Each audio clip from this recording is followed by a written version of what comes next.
Trailer ಎಲ್ಲ ಮುಗಿದು ಈಗ ಮುಖ್ಯ ಫಿಲಮ್ಮು ಚಲನಚಿತ್ರ ಪ್ರಾರಂಭವಾಗುವುದಕ್ಕೆ ಎಲ್ಲವೂ ಸಜ್ಜಾದಂತೆ ಇದೆ. ಇಲ್ಲಿಯವರೆಗೆ ರೇಣುಕಾಸ್ವಾಮಿಯನ್ನು ಕೊಲೆ ಮಾಡಿದರು, ಹೀಗೆ ಮಾಡಿದರು, ಹಾಗೆ ಮಾಡಿದರು ಎಂಬ ಕಥೆಯೆಲ್ಲ ಆರೋಪ ಪಟ್ಟಿಯ ರೂಪವನ್ನು ಪಡೆದು ನ್ಯಾಯಾಲಯಕ್ಕೆ ಸಲ್ಲಿಕೆಯಾಗಿತ್ತು. ಆದರೆ ಆ ಆರೋಪ ಪಟ್ಟಿಯಲ್ಲಿ ಆರೋಪಗಳ ಯಾವುದನ್ನು ಕುರಿತು ವಿಚಾರಣೆ ನಡೆಯಬೇಕು, ನಂತರ ಶಿಕ್ಷೆ ಅಥವಾ ನೋ ಶಿಕ್ಷೆ ಇದು ಇತ್ಯರ್ಥ ಆಗುವ ಪ್ರಕ್ರಿಯೆ ನಡೆಯಬೇಕಿತ್ತು. ಅದಕ್ಕೆ ಇಷ್ಟು ದಿನ ತಗೊಂಡಿದೆ. ಈಗ ಆ ಪ್ರಕ್ರಿಯೆ ಮುಗಿದಿದೆ.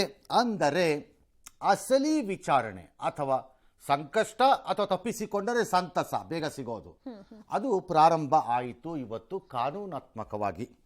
ಬೆಂಗಳೂರಿನ 64ನೇ CCH ಕೋರ್ಟ್ನಲ್ಲಿ ಆರೋಪ ಪಟ್ಟಿಗಳನ್ನು ಸ್ಥಿರೀಕರಿಸೋದು, ಫ್ರೇಮ್ ಮಾಡೋದು. ಅಂದರೆ ಪೊಲೀಸ್ನವರು ಚಾರ್ಜ್ ಶೀಟನ್ನು ಹಾಕುವಾಗ ಹಲವಾರು ವಿಚಾರಗಳಲ್ಲಿ ಏನೇನೋ ಹೇಳಿರ್ತಾರೆ. ಅದರದನ್ನು ಯಾವ್ಯಾವ ಸೆಕ್ಷನ್ಗಳಲ್ಲಿ ಯಾವ್ಯಾವ ಸ್ಥಿರವಾದ ಆರೋಪಗಳ ವಿಚಾರದಲ್ಲಿ ವಿಚಾರಣೆ ಮಾಡಬೇಕು ಎಂಬುದನ್ನು ನ್ಯಾಯಾಲಯ ತೀರ್ಮಾನ ಮಾಡಿರುತ್ತೆ.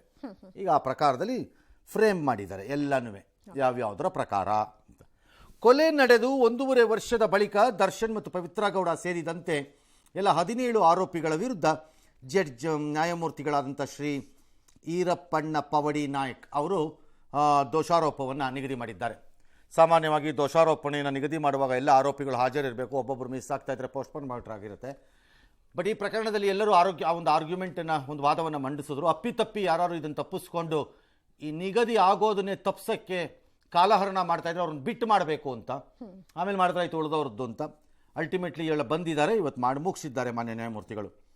ಹಾಗೆ ನೋಡಿದ್ರೆ ಈ ನ್ಯಾಯಮೂರ್ತಿಗಳು ಸಾಕಷ್ಟು ತಾಳ್ಮೆಯನ್ನು ವಿಪರೀತವಾಗಿ ಪ್ರಕಟಿಸಿದಂತೆ ಕಾಣಿಸ್ತಾ ಇದೆ ನನಗೆ. ತುಂಬ ತಾಳ್ಮೆ ಪ್ರಕಟಿಸಿದ್ದಾರೆ ಇವರು, ಈ ನ್ಯಾಯಮೂರ್ತಿಗಳು. ಪದೇ ಪದೇ ಸಮಯ ಕೊಟ್ಟಿದ್ದಾರೆ, ಪದೇ ಪದೇ ಹೇಳಿದ್ದಾರೆ ಪ್ರಕ್ರಿಯೆಗಳಿಗೆ ಅಡ್ಡ ಬರಬಾರ್ದು ನೀವುಗಳು ಅಂತ. ಆಮೇಲೆ ಪದೇ ಪದೇ ಡಿಸ್ಚಾರ್ಜ್ ಅಪ್ಲಿಕೇಶನ್ಸ್ ಒಬ್ಬೊಬ್ಬರು ಒಂದು ಟೈಮಲ್ಲಿ ಹಾಕಬೇಡಿ, ಹಾಕಿದ ಅವಕಾಶಗಳನ್ನು ಕೊಟ್ಟಿದ್ದಾರೆ. ಎಲ್ಲದರಲ್ಲೂ ತೋರಿಸಿದ್ದಾರೆ. ಅಲ್ಟಿಮೇಟ್ಲಿ ಇವತ್ತು ಹಿ ಸ್ಟುಡ್ ಇಸ್ ಗ್ರೌಂಡ್ ಆ್ಯಂಡ್ ಫಾರ್ಮಲೈಸ್ನ ಪ್ರಕ್ರಿಯೆಯನ್ನು ಮುಗಿಸಿದ್ದಾರೆ.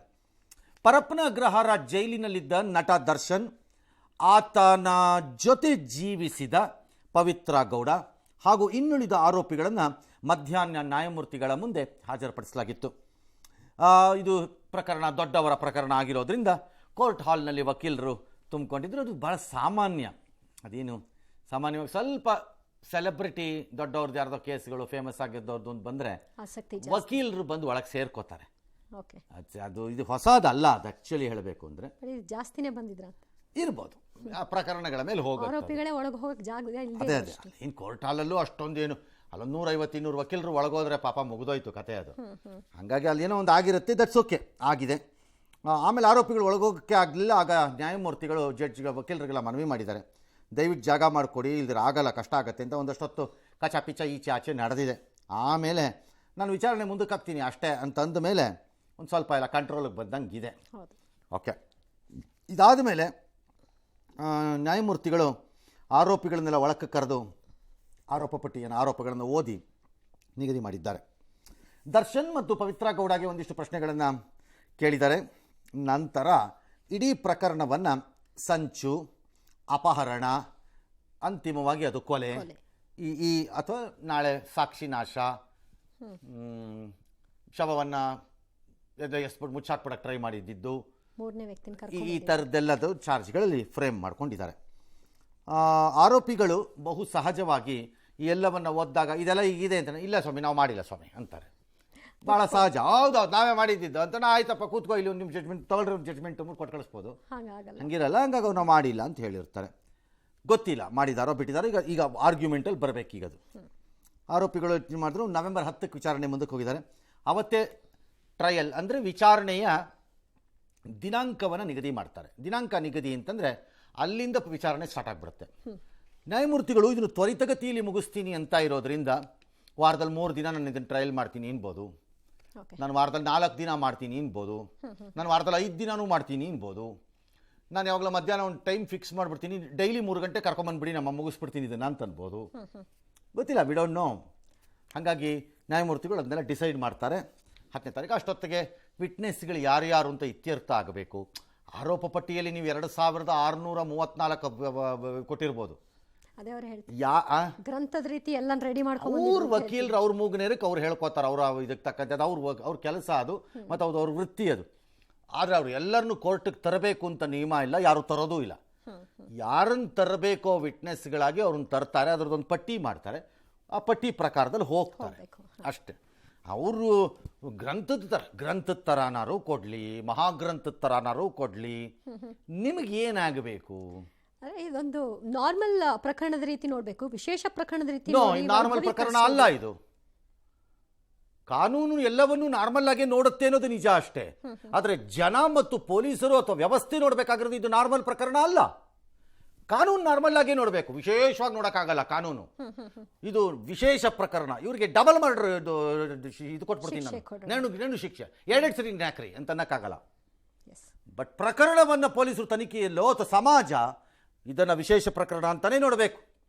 ಸಮಾಜಕ್ಕೆ ಮಾರ್ಗದರ್ಶನ ಮಾಡಬಹುದಾದವರು, ಅವರನ್ನು ನೋಡಿ ಸಮಾಜ ಬದುಕಿ ಬಾಳಬಹುದಾದ ಯುವಕರುಗಳು ಅಥವಾ ಇನ್ನೊಬ್ಬರು ಕಲ್ತ್ಕೋಬಹುದು ಅಂತದ್ದವ್ರುಗಳೆಲ್ಲ ದಾರಿ ತಪ್ಪಿದರು ಎಂಬ ಅನುಮಾನ ಬಂದಾಗ, ಈ ಪ್ರಕರಣದಲ್ಲಿ ಅದು ಅನುಮಾನ, ಆರೋಪ ಇನ್ನು ಸ್ಥಿರ ಆಗಿಲ್ಲದೆ ಇರೋದ್ರಿಂದ ಹೇಳ್ತಾ ಇದ್ದೀನಿ. ಹಾಗಾಗಿ ಅದನ್ನು ವಿಶೇಷ ಅಂತಲೇ ನೋಡಬೇಕು. ಯಾಕೆ ನೋಡಬೇಕು ಸಾಮಾನ್ಯ ಅಂತ? ಹಾಗೆ ನೋಡಕ್ ಹೋದಾಗ ಇದನ್ನ ವೈಭವೀಕರಿಸಿ ಮತ್ತೆ ಅದ್ರ ಮೇಲೆ ವೈಭವೀಕರಿಸೋದು ನಿಮಗೆ, ನಮಗಲ್ಲ. ಬೇರೆ ಪ್ರಕರಣಗಳೆಲ್ಲ ವೈಭವೀಕರಿಸ್ತಾ ಚೆನ್ನಾಗಿರತ್ತಾ? ಹಂಗೆಲ್ಲ ಆಗಲ್ಲ. ಅವ್ರು ಹೇಳ್ದಂಗೆಲ್ಲ ನಡೆಯಲ್ಲ ಬಿಡಿ, ಅದು ಪ್ರಶ್ನೆ ವಿಚಾರ. ಕೋರ್ಟ್ ಹೇಳ್ದಂಗೆ ನಡೆಯುತ್ತೆ, ನಾಳೆ ಆರ್ಗ್ಯುಮೆಂಟ್ ಹೇಳ್ದಂಗೆ ನಡೆಯುತ್ತೆ ಅಷ್ಟೇ. ಇದೇ ವೇಳೆಗೆ ಟ್ರಯಲ್ ಆಯಿತು, ಇದೇ ವೇಳೆಗೆ ಅವ್ರು ಜೈಲಿಗೆ ವಾಪಸ್ ಆಗೋದಕ್ಕೆ ವಿಳಂಬ ಆಗಿದ್ದರಿಂದ ಇವತ್ತೇನೋ ಅವರೆಲ್ಲ ಮನೆಯಿಂದ ಯಾರೋ ಊಟ ತಂದಿದ್ರಂತೆ. ಸರ್ ಅವ್ರ ಮನೆಯವರಿಂದ ಊಟ ತಂದುಬಿಟ್ಟಿದ್ದಾರೆ, ಇವತ್ತೊಂದಿನ ಊಟ ಮಾಡೋಕ್ಕಾರು ಕೊಡಿ ಸರ್ ಅಂತ ಜಡ್ಜು ಏನು ಕೊಡ್ಬೋದೇನ್ರಪ್ಪ ಅಂತ ಕೇಳಿ ಪರ್ಮಿಷನ್ ಕೊಟ್ಟಿದ್ದಾರೆ. ಜೈಲಿಗೆ ಹೋಗೋದಕ್ಕೂ ರೀಚ್ ಆಗೋ ಟೈಮ್ ಮುಗಿಯೋ ಅಷ್ಟೇ ಅದಕ್ಕೆ ಊಟ ಮುಗಿದು ಹೋಗುತ್ತೆ. ಕೊಟ್ಟಿದ್ದಾರೆ, ಹಿಂದೇನೂ ಇಲ್ಲ, ಕೊಟ್ಟಿಲ್ಲ ಅನ್ನೋದು ಏನಲ್ಲ, ಇವೆಲ್ಲ ಕೊಟ್ಟಿದ್ದಾರೆ, ಮಾಡಿದ್ದಾರೆ. ಬೆಳಿಗ್ಗೆ ಪರಪ್ಪನಗ್ರಹಾರಕ್ಕೆ ಹೊರಡುವಾಗ, ಪರಪ್ಪನಗ್ರಹಾರದಿಂದ ಕೋರ್ಟಿಂದ ಪರಪ್ಪನಗ್ರಹಾರಕ್ಕೆ ಹೋಗೋವಾಗ ಅಭಿಮಾನಿಗಳು ಯಾರು ಅಲ್ಲಿ ಸೇರಿದ್ದವರು ನಮ್ಮ ಜೈಕಾರ ಜೈ ಜೈ ಅಂತ ಅಂದ್ರಂತೆ ಅನ್ಬೋದು. ಅದು ಕೋರ್ಟ್ ಹಾಲ್ ಒಳಗಡೆ ಜೈ ಜೈ ಅಂದರೆ ನ್ಯಾಯಮೂರ್ತಿಗಳು ಸುವಮೋಟೋ ಕೇಸ್ ತಗೊಂಡು ಎಲ್ಲವನ್ನೂ ಮಾಕಕ್ಕೆ 2 ಕೋರ್ಟ್ ಅರೆಸ್ಟ್ ಮಾಡಿ ಒಳಗಾಕಿಸ್ಬೇಕು. ಕೋರ್ಟ್ ಒಳಗಡೆ ಆದರೆ, ಹೊರಗಡೆ ಆದರೆ ಅದು ನ್ಯಾಯಮೂರ್ತಿಗಳಿಗೆ ಸಂಬಂಧಪಟ್ಟಿದ್ದಲ್ಲ. ಮತ್ತೆ ಕೂಗಬಾರ್ದು ಅಂತ ಎಲ್ಲಿ ನಿಯಮ ಇದೆ? ಎಲ್ಲಿದೆ ನಿಯಮ? He is not A convicted fellow, ನಾವು ಆರೋಪ ಅಷ್ಟೇ. ಹಾಗಾಗಿ ಕೂಗಬಾರ್ದು ಅಂತ ಎಲ್ಲೂ ಇಲ್ಲ. ಅವ್ರ ಸಂತೋಷಕ್ಕೆ ಅವ್ರು ಕೂಗ್ಕೊಂಡಿರ್ತಾರೆ, ಕೂಗ್ಕೊಳ್ಳಿ ಬಿಡಿ, ಏನು ಬಿಡಬೇಕು ಅಷ್ಟೇ. ಏನೇನು ಹೇಳಿದ್ದಾರೆ ದೋಷಾರೋಪದಲ್ಲಿ, ಇವಾಗ ಈ ಪ್ರಕರಣ ಈಗ ವಿಚಾರಣೆ ನಡೆಯುತ್ತೆ ಅವ್ರ ಮೇಲೆ. ನೀವು ಸಂಚು ರೂಪಿಸಿ ಕಿಡ್ನ್ಯಾಪ್ ಮಾಡಿದ್ದೀರಿ ರೇಣುಕಾಸ್ವಾಮಿನ, ಆಮೇಲೆ ಅವನು ಎಳ್ಕೊಂಬಂದಲ್ಲೆಲ್ಲೋ ಶಡ್ಡಲ್ಲಿ ಕೂಡ ಹಾಕ್ಬಿಟ್ಟು ಬಾಯಿ ಬಂದಂಗೆ ಹೊಡೆದ ಕಡೆಗೆ ಅಲ್ಲೇ ಮಾಡಿಸಿ ಇದು ಮಾಡಿದ್ದೀರಿ. ಆ ಮೇಡಮ್ ಯಾರು ಪವಿತ್ರ ಗೌಡ ಬಂದು ಚಾಪ್ಲಿಂದೆಲ್ಲ ಹೊಡೆದ ಅಪ್ಪನಿಗೆ ಇದು ಮಾಡಿದ್ದಾರೆ. ನೀವು ಅವನ ಮರ್ಮಾಂಗಕ್ಕೆಲ್ಲ ಒದ್ದು ಎಲ್ಲ ಮಾಡಿ ಸಾಯಿಸಿದ್ದೀರಿ. ಕೊಲೆ ಮಾಡಬೇಕು ಅನ್ನೋದೇ ನಿಮ್ಮ ಪ್ಲ್ಯಾನು ಅಂತಿದೆಲ್ಲ ಆರೋಪ ಪಟ್ಟಿ ಪ್ರಕಾರ ಬಂದಿದೆ. ಅದೆಲ್ಲ ಅವರು ನೋ ಸರ್, ನಮಗೂ ಅದಕ್ಕೂ ಸಂಬಂಧ ಇಲ್ಲ ಅಂತ ಹೇಳಿದ್ದಾನೆ ಅಲ್ವಾ? ಸರಿ ಸರಿ, ತಕ್ಷಣಕ್ಕೆ ಕೊಲೆ ಕೇಸ್ ವಿಚಾರಣೆ ದಿನಾಂಕ ಮಾಡಬಾರ್ದು ಇದು ನಿಗದಿ ಅಂತಂತ ಅದನ್ನು ನ್ಯಾಯಮೂರ್ತಿಗಳು ಒಪ್ಪಿಗೆ 10ಕ್ಕೆ ಮಾಡ್ತೀನಿ. ಯಾಕೆ ಮಾಡಬಾರ್ದು? ಎಷ್ಟು ದಿನ ಮಾಡಿಸ್ದೆ ಪೋಸ್ಟ್ಪೋನ್ ಮಾಡ್ಸೋಕ್ಕಾಗತ್ತೆ? ಇದನ್ನು ಎಂಡ್ ಆಫ್ ದಿ ಡೇ ಆಗಲೇಬೇಕಲ್ಲ. ಎಷ್ಟು ದಿನ ಅಂತ ಮಾಡ್ತೀರಿ? ಅದರಿಂದ ಸಾಧಿಸೋದು ಏನಿದೆ? ಟೆಕ್ನಿಕಲಿ ಅವ್ರೇನೋ ಪ್ರಿಪರೇಷನ್ಗೋ ಮತ್ತೊಂದಕ್ಕೋ ಮಗದೊಂದಕ್ಕೋ ಒಂಚೂರು ಟೈಮ್ ಬೈ ಮಾಡ್ಕೋತಿರ್ಬೋದೇ ಹೊರತು ಅವ್ರಿಗೆ ಗೊತ್ತಿಲ್ವಾ ಏನಕ್ಕೋಸ್ಕರ ಇದು ತಡ ಮಾಡಿದಷ್ಟು ಏನು ಪ್ರಯೋಜನ ಇಲ್ಲ, ನಡೀಲೇಬೇಕಾಗತ್ತೆ ಇದು ಅಂತ. ಎಸ್, ವಕೀಲರು ಮಾತಾಡಿರೋದು ಕ್ರಿಮಿನಲ್ ಪ್ರಕರಣದಲ್ಲಿ ಇದೊಂದು ಪ್ರೋಸೆಸ್. ಪೊಲೀಸ್ನವರು ಏನು ಇದುವರೆಗೂ ಇನ್ವೆಸ್ಟಿಗೇಷನ್ ಮಾಡಿ ಚಾರ್ಜ್ ಶೀಟ್ ಹಾಕಿದ್ರಲ್ಲ, ದೋಷಾರೋಪಣೆಯನ್ನ ಬರೆದು ಇವತ್ತು ಜಡ್ಜ್ ಸಾಹೇಬರು ಓದಿದ್ದಾರೆ ಎಲ್ರಿಗೂ. 17 ಆರೋಪಿಗಳು ಸಹ ಈ ಪ್ರಕರಣಕ್ಕೂ ನಮ್ಗೆ ಯಾವುದೇ ಸಂಬಂಧ ಇಲ್ಲ. ನಾವು ವಿಚಾರಣೆನ ಎದುರಿಸಕ್ಕೆ ಪ್ರಾಸಿಕ್ಯೂಷನ್ ಅವರು ಕೋರ್ಟ್ಗೆ ಮತ್ತೆ ನಮಗೆ ಒಂದು ಅದು ಅವ್ರದ್ದು ಮುಂಚಿತವಾಗಿ ನಮ್ಗೊಂದು ಅರ್ಜಿ ಕೊಡಬೇಕಾಗುತ್ತೆ, ಅವ್ರ ಲಿಸ್ಟ್ ಆಫ್ ವಿಟ್ನೆಸಸ್ ಅಂತ. ಕೋರ್ಟ್ ಇಂತಿಂಥ ದಿನಾಂಕ ಇಂಥ ಸಾಕ್ಷಿಗಳು ಇವತ್ತು ಚಾರ್ಜ್ ಆಗಿದೆ, ಯಾರು ಒಪ್ಕೊಳ್ಳೋ ಪ್ರಶ್ನೆನೇ ಬರೋದಿಲ್ಲ. ಅವ್ರು ಎಲ್ಲ ಕೇಸಲ್ಲೂ ಪೊಲೀಸ್ನವ್ರು ಇನ್ವೆಸ್ಟಿಗೇಷನ್ ಮಾಡೋದೆಲ್ಲ ರೈಟ್ ಅಂತ ಅರ್ಥ ಅಲ್ಲ. ಯಾವ ಕೇಸಲ್ಲಿ ತಾನೇ ಇಲ್ಲ, ಯಾರು ಒಪ್ಪಬೇಕು ಅಂತ ಯಾರು ಹೇಳಲ್ಲ, ಒಪ್ಪಬೇಕಾಗೂ ಇಲ್ಲ. ಹೇಳಿದ ಅರ್ಜಿ ಕೊಡಲ್ಲ ನ್ಯಾಯಮೂರ್ತಿ ಅವ್ರು, ಯಾರು ಹೇಳ್ದಂಗೆ ಮೊದಲೇ ಇನ್ಫಾರ್ಮೇಷನ್ ಕೊಡ್ತಾರೆ. ಯಾರ್ಯಾರು ವಿಟ್ನೆಸ್ಗಳಾಗ್ತಾರೆ, 1 ಯಾರು ಬರ್ತಾರೆ, 2 ಯಾರು ಬರ್ತಾರೆ, 3 ಯಾರು ಬರ್ತಾರೆ ಅಂತ ಒಂದು ಕೊಡ್ತಾರೆ. ಅರ್ಜಿ ಅಲ್ಲ, ಅದನ್ನ ಅವ್ರು ನಿರೀಕ್ಷೆ ಮಾಡೋದು ಅಲ್ಲ. ಅದು ಅರ್ಜಿ ಅಂದ್ರೆ ಅರ್ಥ ಬೇರೆ ಬರುತ್ತೆ. ಅದು ಅರ್ಜಿ ಅಲ್ಲ, ಏನೋ ಒಂದು information will be given. Information ಅಂದ್ರೆ ಲೀಗಲಿನೇ ಕೊಡ್ತಾರೆ. ಒಂದು ಪ್ರಮುಖ ಘಟ್ಟ ಅಂತ ತಲುಪಾಯ್ತು. ಆಯ್ತು, ಮುಗಿದಾಯ್ತು. ಜೀನಿ ಸ್ಲಿಮ್ ರೆಫರ್ ಮಾಡ್ಬೇಕಾದ್ರೆ ಕಾರಣ ಏನಂದ್ರೆ ವೇಟ್ ಲಾಸ್ ಸಲುವಾಗಿ ನನ್ ಬಾಳ ಜನ ಕೇಳಿದ್ರು. ಫಸ್ಟ್ ನಾನ್ ತಗೊಂಡು ನನಗೆ ರಿಸಲ್ಟ್ ಬಂದ್ಮೇಲೆ ಆಮೇಲೆ ನಾನು ಜೀನಿ ಸ್ಲಿಮ್ ಇನ್ನೊಬ್ಬರಿಗೆ ಪ್ರಿಪೇರ್ ಮಾಡಿದ್. ಸುಸ್ತಾಗೋದು ಕಡಿಮೆ ಆಯ್ತು, ವೀಕ್ನೆಸ್ ಅದು ಏನೂ ಇಲ್ಲ, ಪೂರಾ ಹೆಲ್ದಿ ಅದೇನಿ. ವೇಟ್ ಜಾಸ್ತಿ ಇರೋರಲ್ಲಿ ಏನೇ ಡೌಟ್ ಇಲ್ಲದೆ 100% ಬಳಸಬಹುದು. ಪ್ರತಿದಿನ ನಮ್ಮ ಜೀನಿ ಸ್ಲಿಮ್ ನ ಯೂಸ್ ಮಾಡಿ ಯಾವುದೇ ಸೈಡ್ ಎಫೆಕ್ಟ್ ಇಲ್ದಂಗೆ ನೀವು ಸಣ್ಣ ಆಗ್ತೀರಾ. ಇನ್ನು ಭಾರತೀಯ ಮಹಿಳಾ ಕ್ರಿಕೆಟ್ ತಂಡ ಇತಿಹಾಸವನ್ನು ನಿರ್ಮಿಸಿದೆ. 2025ರ ಮಹಿಳಾ ಏಕದಿನ ವಿಶ್ವಕಪ್ನ ಫೈನಲ್ನಲ್ಲಿ ದಕ್ಷಿಣ ಆಫ್ರಿಕಾ ವಿರುದ್ಧ ಭಾರತ 52 ರನ್ಗಳ ಭರ್ಜರಿ ಜಯವನ್ನು ಸಾಧಿಸಿದೆ. ಟಾಸ್ ಸೋತು ಬ್ಯಾಟ್ ಮಾಡಿದ ಭಾರತ ಮಹಿಳಾ ತಂಡ 50 ಓವರ್ಗಳಲ್ಲಿ 7 ವಿಕೆಟ್ ನಷ್ಟಕ್ಕೆ 298 ರನ್ ಅನ್ನು ಪೇರಿಸಿತು. 299 ರನ್ ಗುರಿ ಬೆನ್ನಟ್ಟಿದ ದಕ್ಷಿಣ ಆಫ್ರಿಕಾ ತಂಡವನ್ನು 45.3 ಓವರ್ಗಳಲ್ಲಿ 246 ರನ್ಗೆ ಆಲ್ಔಟ್ ಮಾಡಿತು. ಈ ಮೂಲಕ 52 ವರ್ಷಗಳ ಮಹಿಳಾ ಏಕದಿನ ವಿಶ್ವಕಪ್ ಇತಿಹಾಸದಲ್ಲಿ ಮೊದಲ ಬಾರಿಗೆ ಚಾಂಪಿಯನ್ ಆಯಿತು. ಈ ಮೂಲಕ ಐಸಿಸಿ ಬಹುಮಾನವನ್ನು 39.55 ಕೋಟಿ ರೂಪಾಯಿಯನ್ನ ತನ್ನದಾಗಿಸಿಕೊಂಡಿದೆ. ಬಿಸಿಸಿಐ ಅಂತೂ ಚಾಂಪಿಯನ್ ತಂಡಕ್ಕೆ 51 ಕೋಟಿಗಳ ನಗದು ಬಹುಮಾನವನ್ನು ಘೋಷಣೆ ಮಾಡಿದೆ. ಒಟ್ಟಾರೆಯಾಗಿ 93.66 ಕೋಟಿಯಷ್ಟು ಹರ್ಮನ್ಪ್ರೀತ್ ತಂಡದ ಪಾಲಾಗುತ್ತೆ. ಅಂದಹಾಗೆ ಐತಿಹಾಸಿಕ ಸಾಧನೆಯ ಹಿಂದೆ ಮಹಿಳಾ ಕ್ರಿಕೆಟ್ ತಂಡದ ಕೋಚ್ ಅಮೋಲ್ ಮಜುಮ್ದಾರ್ ಅವರ ಶ್ರಮವೂ ಕೂಡ ಇದೆ. ಅದನ್ನ ಗಮನಿಸಬೇಕು. ಇನ್ನು ಪ್ರಧಾನಿ Modi, CM Siddaramaiah, cricketers, Bollywood stars, ಎಲ್ಲ ಸೆಲೆಬ್ರಿಟಿಗಳು ಕೂಡ ವಿಶ್ವಕಪ್ ಅನ್ನು ಗೆದ್ದಂತಹ ವನಿತೆಯರಿಗೆ ಶುಭಾಶಯವನ್ನು ಕೋರಿದ್ದಾರೆ. 1983ರಲ್ಲಿ ಕಪಿಲ್ ದೇವ್ ನೇತೃತ್ವದ ತಂಡ ಇದೇ ಥರ ವರ್ಲ್ಡ್ ಕಪ್ ಗೆದ್ದಾಗ ಆಗಲೂ ಇದೇ ಥರ ರಾತ್ರಿ, ಆಗಲೂ ಎಷ್ಟು 11 ಗಂಟೆನೋ 11:15 ಇರಬೇಕು ನೆನಪು ನನಗೆ. ನಾವೆಲ್ಲ ಅವಾಗೆಲ್ಲ ಟಿ ವಿ ಈ ಪರಿಪ್ರಮಾಣದಲ್ಲಿ ಇರಲಿಲ್ಲ. ಯಾರ್ಯಾರ ಮನೆಯಲ್ಲಿ ರೇಡಿಯೋ ಇತ್ತು, ಯಾರ್ಯಾರ ಮನೆಯಲ್ಲಿ ಇತ್ತು ಅವರೆಲ್ಲ ಅಡ್ಜಸ್ಟ್ ಮಾಡ್ಕೊಂಡು ಏನೋ ಆಂಟೆನಾ ಹಾಕೊಂಡು ನೋಡ್ಬೇಕು, ಈ ಥರ ಏನೋ ಇತ್ತು. ಬಟ್ ಜನ ಅಲರ್ಟ್ ಆಗಿದ್ದರು. ಮತ್ತು ಅವತ್ತು ರಾತ್ರಿನೂ ಇದೇ ಥರ ದೇಶವ್ಯಾಪಿ ಸೆಲೆಬ್ರೇಷನ್ಸ್ ನಡೆದಿತ್ತು. ನನಗೆ ನೆನಪಿದೆ ಅದು 66, 76 ನಾವೆಲ್ಲ ನಮ್ಮ ರೈಲ್ವೆ ಕ್ವಾರ್ಟರ್ಸಲ್ಲಿ ಇದ್ವಿ.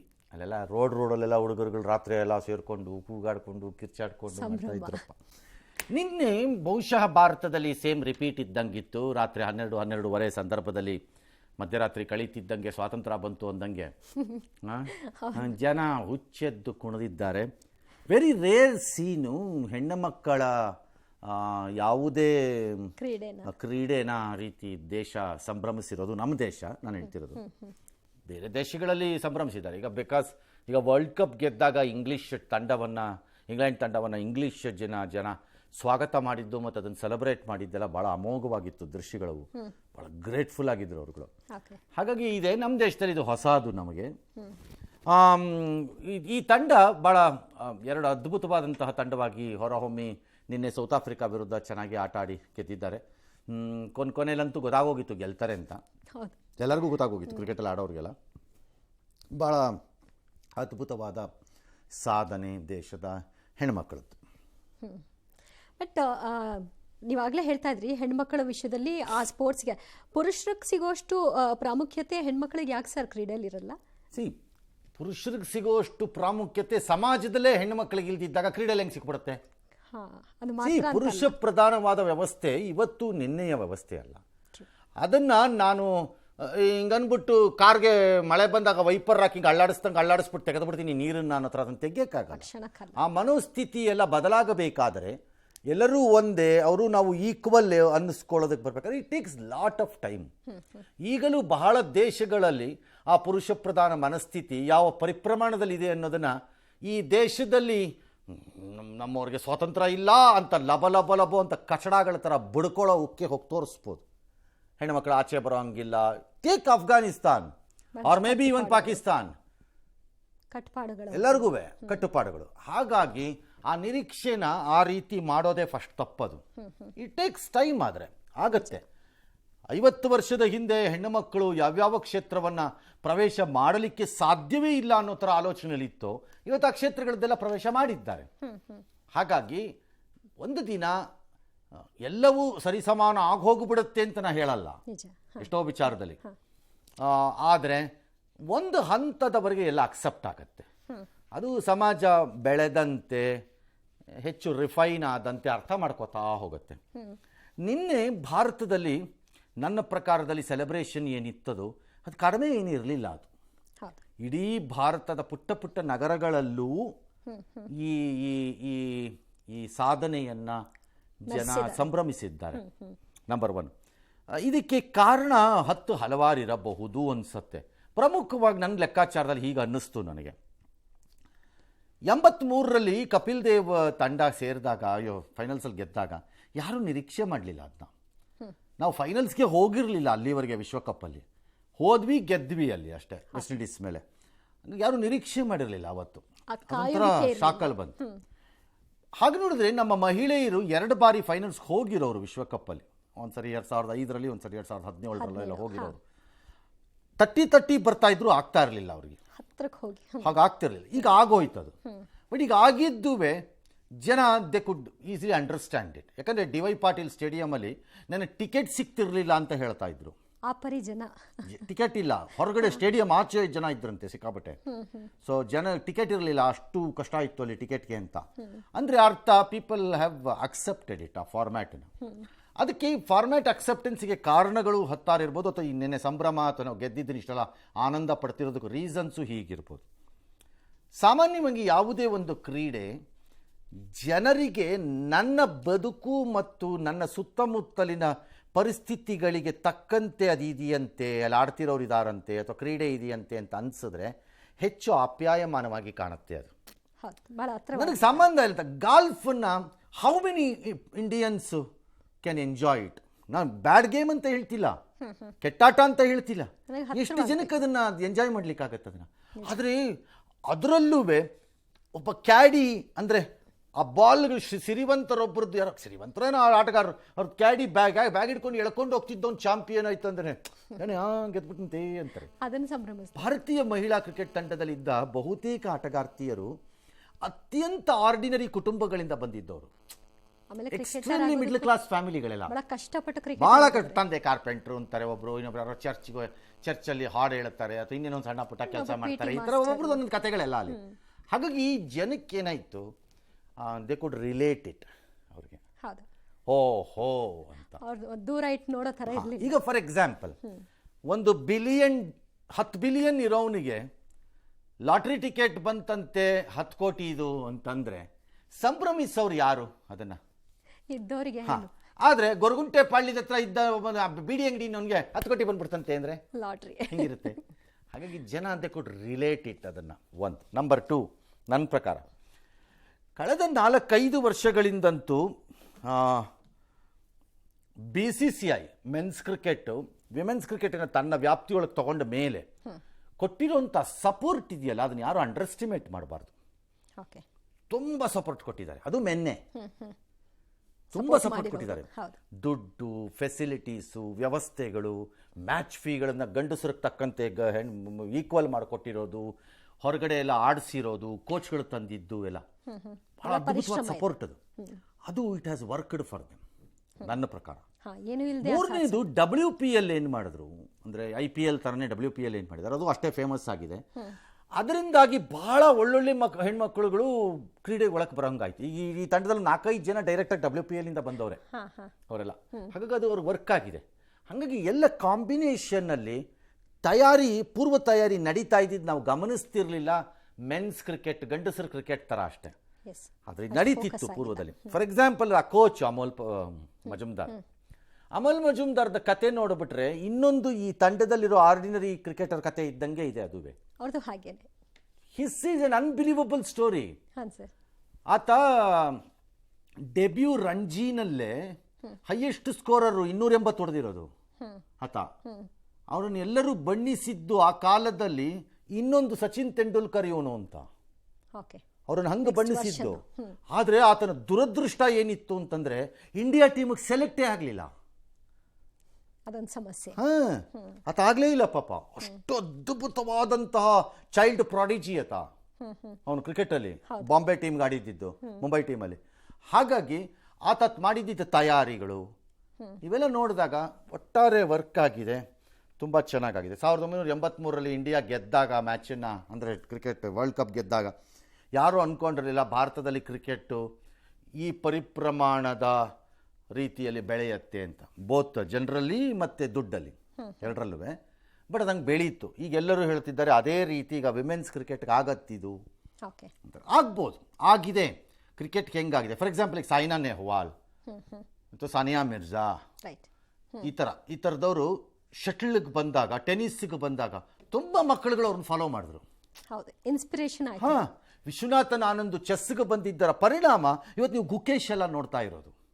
One of the greatest grand masters ಆಗಿ ಹೊರಹೊಮ್ಮತಿರುವಂಥ ಚೆಸ್ಸಲ್ಲಿ ಬರ್ತಿರೋಂಥ ಗುಕೇಶು, ಇವ್ರನ್ನೆಲ್ಲ ನೀವು ಕ್ರಿಕೆಟ್ ಪ್ಲೇಯರ್ಗಳನ್ನು ನೋಡ್ತಾ ಇರೋದು. ಹಾಗಾಗಿ ಒಂದೊಂದು ಈ ಥರ ಆದಾಗ ಒಮ್ಮೊಮ್ಮೆ ಈ ರೀತಿ ಅದು ಇಡೀ ಆ ಕ್ರಿಕೆಟ್ ಅಥವಾ ಆಟವನ್ನೇ ಬದಲಾಯಿಸುತ್ತೆ. ಆಗ ಇಲ್ಲೂ ಬದಲಾಯಿಸಬಹುದು. ನನಗೆ ಐಡಿಯಾ ಇಲ್ಲ. ಎಸ್, ಅವರ ವಿವರಗಳಿದೆ ಸರ್, ಯಾರ್ಯಾರ್ದು ಪರಿಶ್ರಮ ಏನು ಅಂತ. ಹಾಂ, ಓಕೆ. ಟೂರ್ನಿನಲ್ಲಿ ಬಹುಮುಖ್ಯವಾಗಿ ಇವ್ರು ಗಮನಿಸೋದು Deepti Sharma, player of the series. ಆಕೆ ನಿನ್ನೆ ಆಡಿದ ಮ್ಯಾಚ್ದೆಲ್ಲ ಡೀಟೇಲ್ಸ್ ನಿಮಗೆಲ್ಲ ಗೊತ್ತಿರುತ್ತೆ. ತಮ್ಮನ್ನು ನೋಡಿ ಕಲ್ತ್ಕೊಂಡ್ರಂತೆ cricket. That's okay, no problem. ನನ್ನ ಪ್ರಕಾರ ಒಟ್ಟಿಗೆ ಇನ್ನು ಮೆನ್ಸ್ ಜೊತೆನೇ ಇವರು ಪ್ರಾಕ್ಟೀಸ್ ಕೊಟ್ಬಿಡ್ಬೇಕು. ಸ್ವಲ್ಪ ಶಾರ್ಪ್ ಆಗುತ್ತೆ. ಶಾರ್ಪ್ ಆಗ್ತಾರೆ. ಈಗ ಕ್ರಿಕೆಟ್ ಆಡೋದು ಮುಂದಾದಾಗ ಅವ್ರಿಗೆ ಟೀಕೆ ಎಲ್ಲ ಮಾಡ್ತಿದ್ರಂತೆ. ಅದು ಮಾಮೂಲಿ ಇರುತ್ತೆ. ಪಂಜಾಬಲ್ಲಿ, ಹರಿಯಾಣನಲ್ಲಿ ಕೆಲವು ಗ್ರಾಮಗಳಿವೆ, ಹೆಣ್ಣುಮಕ್ಕಳುಗಳು ನಮ್ಮಲ್ಲಿ ಮೆಡಲ್ಗಳನ್ನು ಗೆದ್ದಾಗ ಕುಸ್ತಿನಲ್ಲಿ ಆ ಹೆಣ್ಮಕ್ಳನ್ನ ಜೋಕ್ ಮಾಡಿದ್ದಾರೆ, ಬಟ್ ಆ ಹೆಣ್ಮಕ್ಳು ಗೆದ್ದರು. ಹಾಗಾಗಿ ಆ ರೀತಿಯ ಟೀಕೆಗಳು ಸಹಜವಾಗಿ ಭಾರತದಂಥ ದೇಶದಲ್ಲಿ ಮಾಡದೇ ಇರುವಂಥ ಆಟಗಳಿಗೆ ಅವ್ರು ಕೈ ಹಾಕಿದಾಗ ಬಹು ಸಹಜವಾಗಿ ಈ ರೀತಿಯ ಟೀಕೆಗಳೆಲ್ಲ ಬಂದಿರಲ್ಲ ಅಂತ ಹೇಳಕ್ಕಾಗಲ್ಲ. ಈಗ ನೋಡಿ, ಆ ಗಲ್ಲಿಗೆ ಆಕೆ ಹೆಸರೇ ಇಟ್ಟಿದಾರಂತೆ ಸರ್. ಗಲ್ಲಿಗೆ ದೀಪ್ತಿ ಶರ್ಮಾ ಅಂತ ಸೊ ಇಟ್ಟಿದ್ದಾರೆ. ಈಗ ರೈಲ್ವೆ ಇಲಾಖೆ ಉದ್ಯೋಗಿ ತಂದೆ ಭಗವಾನ್ ಶರ್ಮಾ, ಆಕೆ ಹೆಸರೇ ಈಗ ಊರಿಗೆ ಲ್ಯಾಂಡ್ ಮಾರ್ಕು. That's okay. ಆಕೆ ಅದ್ಭುತವಾಗಿ ಆಡಿ ನಿನ್ನೆ ಗೆಲ್ಸಿದ್ರು. ಶಫಾಲಿ ಶರ್ಮಾ 78ರಲ್ಲಿ 87 ರನ್ ಹೊಡೆದ್ರು ನಿನ್ನೆ, ನಿಮ್ಗೆಲ್ಲರಿಗೂ ಗೊತ್ತು. ಅವ್ರನ್ನ ವಿಶ್ವಕಪ್ ತಂಡಕ್ಕೆ ಆಯ್ಕೆನೇ ಮಾಡಿರಲಿಲ್ಲ, ಕಡೆಗಣಿಸಬಾರ್ದು ಅನ್ನೋದಕ್ಕೆ ಇದು ಒಂದು ಎಕ್ಸಾಂಪಲ್. ಹಾಂ, ಆಯ್ಕೆನೇ ಮಾಡಿರಲಿಲ್ವಂತೆ. ಆಮೇಲೆ ಅದು ಯಾರಿಗೋ ಗಾಯ ಆಗಿದ್ದಕ್ಕೆ ಆಕೆ ರೀಪ್ಲೇಸ್ಮೆಂಟ್ ಆಗಿ ಮಾಡ್ಕೊಂಡು ಮಾಡಿ ಒಳಗೆ ತಂದಿದ್ದು. ಆಕೆ ಕೊಟ್ಟಿದ್ದ ಚಾನ್ಸಲ್ಲಿ ಬಡ್ದಾಕ್ಬಿಟ್ಲು ಮೇಡಮು, ಚರ್ಚಾಕಿದ್ರು ಮೇಡಮ್. ಅಮನ್ಜೋತ್ ಕೌರ್, ಟೀಮ್ ಇಂಡಿಯಾದ ಕ್ಯಾಪ್ಟನ್, ಭಾಳ ಅದ್ಭುತವಾಗಿ ತನ್ನ ತಂಡವನ್ನು ನಡೆಸಿದ್ದವರು. She is a veteran actually ಹೇಳಬೇಕು ಅಂತಂದರೆ. ಅದ್ಭುತವಾಗಿ ತಂಡವನ್ನು ನಡೆಸ್ತಾರೆ. ತಂದೆ ಈಸ್ ಕಾರ್ಪೆಂಟರ್ ಆ್ಯಕ್ಚುಲಿ ಹೇಳಬೇಕು ಅಂತಂದರೆ. ಕ್ಯಾಪ್ಟನ್ ಅಲ್ಲ, ಸರಿ, ಅದು ಹರ್ಮನ್ ಕೌರ್ ಕ್ಯಾಪ್ಟನು. ಇವರು ಅಜ್ಜಿ ಜೊತೆ ಫಸ್ಟ್ ಆಡಿದ್ದಂತೆ. ಬ್ಯಾಟ್ ಇಲ್ಲ ಅಂದಾಗ ತಂದೆನೇ ಮರದ ಬ್ಯಾಟಲ್ಲಿ ಮಾಡಿಕೊಟ್ಟಿದ್ರಂತೆ. ಅಜ್ಜಿ ಜೊತೆನೇ ಆಡಿ ಪ್ರಾಕ್ಟೀಸ್ ಮಾಡಿದ್ರು. ಆ ಅಜ್ಜಿಗೆ ಹಾರ್ಟ್ ಅಟ್ಯಾಕ್ ಆಗಿದೆ, ಅದನ್ನು ಹೇಳಿರಲಿಲ್ವಂತೆ ಆಕೆಗೆ, ಮ್ಯಾಚ್ ಆಡ್ತಿದ್ದಾರಲ್ಲ ಬೇಡ ಅಂತ. ಇನ್ನು ಜೆಮಿಮಾ ರಾಡ್ರಿಕ್ಸ್, ಮುಂಬೈ, ಎಲ್ಲರಿಗೂ ಗೊತ್ತು ಸೆಮಿಫೈನಲಲ್ಲಿ ಏನು ಮಾಡಿದ್ರು ಆಕೆ ಅಂತ. ಆಕೆ ಆಡಿದ್ರಿಂದ ನಾವು ಆಸ್ಟ್ರೇಲಿಯಾ ಮೇಲೆ ಗೆಲ್ಲಕ್ಕಾಯಿತು. ಮುಂಬೈ ಗಲ್ಲಿನಲ್ಲಿ ಆಕೆ ಆಟ ಕಲ್ತಿದ್ದಿದ್ದು. ಆಕೆ ಬೇಸಿಕಲಿ ಮೊದಲು state player, Mumbai Maharashtra hockey player ಆಕೆ. ಹಾಕಿಯಿಂದ then she converts to cricket. ಆಮೇಲೆ ಅವರು ಗಾಯಕಿನೂ ಅಂತೆ ಸರ್, ಗಿಟಾರ್ ಪ್ಲೇ ಮಾಡ್ತಾರಂತೆ. ಆ ಗಿಟಾರ್ ಪ್ಲೇ ಮಾಡೋದನ್ನ ಸುನಿಲ್ ಗವಾಸ್ಕರ್ ಹೇಳ್ತಾ ಇದ್ರು. ನಾನೊಂದ್ಸರಿ ಅವಳ ಜೊತೆ ನನಗೆ ಬಂದಿದ್ದ ರೀತಿ ಹಾಡದೆ ಅವಳ ಗಿಟಾರ್ ನುಡಿಸಿದ್ಲು. ಈ ಮ್ಯಾಚ್ ವರ್ಲ್ಡ್ ಕಪ್ ಗೆದ್ರೆ ಅವಳ ಜೊತೆ ಇನ್ನೊಂದ್ಸರಿ ಮಾಡ್ತೀನಿ ಅದನ್ನ ಅಂತೆಲ್ಲ ಹೇಳ್ತಾ ಇದ್ರು ಅವರು. ಅವ್ಳು ಗಿಟಾರ್ ಪ್ಲೇಯರ್ ನಿಜ. Basically hockey player became a cricket player. Harmanpreet Kaur, ನಾಯಕಿ, 36 ವರ್ಷ, ಈಗ ಆಲ್ಮೋಸ್ಟ್ 37 ವರ್ಷ ಹೆಚ್ಚು ಕಡಿಮೆ. ಬಟ್ ಅಮೋಘವಾಗಿ ತನ್ನ ತಂಡವನ್ನು ಮುನ್ನಡೆಸ್ಕೊಂಡು ಹೋಗಿದ್ದಂಥ ಹೆಣ್ಣುಮಗಳು. ಈಗ ಮೊದಲೆಲ್ಲ ಆರಂಭಕ್ಕೆ ಆಡಕ್ಕೆ ಹೋದಾಗ 2000 ಚಿಲ್ಡ್ರನಲ್ಲೆಲ್ಲ ಆಡಕ್ಕೆ ಹೋದಾಗ ಪ್ಯಾಡ್ಗಳಿದ್ದಾಗ ಕಾಲಿಗೆ ದುಪ್ಪಟ ಎಲ್ಲ ಕಟ್ಕೊಂಡು ಆಡ್ತಿದ್ರಂತೆ ಮೇಡಮು. ಏನೋ ಇಟ್ಸ್ ಎ ಬ್ಯೂಟಿಫುಲ್ ಸ್ಟೋರಿ. ನಮ್ಮಲ್ಲಿ ನಾವು ಬೇಕಾರೆ ತುಂಬ ದಿನ ಇದನ್ನು ನೆನಪಿಸ್ಕೋತೀವಿ. ಎರಡನೇದು, ಎಲ್ಲರೂ ಹೇಳಿರೋ ಹಾಗೆ ವುಮೆನ್ಸ್ ಕ್ರಿಕೆಟ್ ಅಂದರೆ ಹೆಣ್ಣುಮಕ್ಕಳ ಕ್ರಿಕೆಟ್ ಆಟಕ್ಕೆ ಅಥವಾ ಬೇರೆ ಆಟಗಳಿಗೆ ಪುಷ್ ಸಿಗ್ಬೋದು. ಈ ಬೇರೆ ಆಟಗಳಿಗೆ ಯಾರು ಟೀಕೆ ಮಾಡ್ತಾರೆ, ಏನು ಹೆಣ್ಮಕ್ಳು ಇದನ್ನೆಲ್ಲ ಮಾಡೋದಂತಂದ್ರೆ ಕ್ರಿಕೆಟಲ್ಲಿ ಹೆಂಗಾಯ್ತು ನೋಡಿಲ್ವಾ ಅಂತ ಕಂಪೇರ್ ಮಾಡಕ್ಕೆ ಶುರು ಅನ್ನಕ್ಕೂ ಆಗ್ಬೋದು. ಎರಡನೇದು, ದುಡ್ಡಿಗೆ ಏನು ಕೊರತೆ ಆಗಲಿಕ್ಕಿಲ್ಲ ಇನ್ನು ಮುಂದೆ ಅನ್ಸುತ್ತೆ ಹೆಣ್ಮಕ್ಳ ಕ್ರಿಕೆಟ್ಗೆ. ಅವ್ರಿಗೂ ಚೆನ್ನಾಗಿ ದುಡ್ಡು ಸಿಕ್ಕತ್ತೆ. ಯಾರೋ ಒಬ್ಬರಿಗೆ ಉತ್ತರ ಪ್ರದೇಶದಲ್ಲಿರೋ ಹೆಣ್ಣು ಮಗು, ಅದು ಆಕೆಗೆ ಗೌರ್ಮೆಂಟಲ್ಲಿ DSP ಆಗಿ ಕೆಲಸ ಕೊಟ್ಟಿದ್ದಾರೆ, ಪೊಲೀಸ್ ಡಿಪಾರ್ಟ್ಮೆಂಟಲ್ಲಿ. ಈಗ ಹಾಗಾಗಿ ಇನ್ನು ಮುಂದೆ ಅಷ್ಟು ಸಮಸ್ಯೆ ಆಗಲಿಕ್ಕಿಲ್ಲ. ಎಸ್.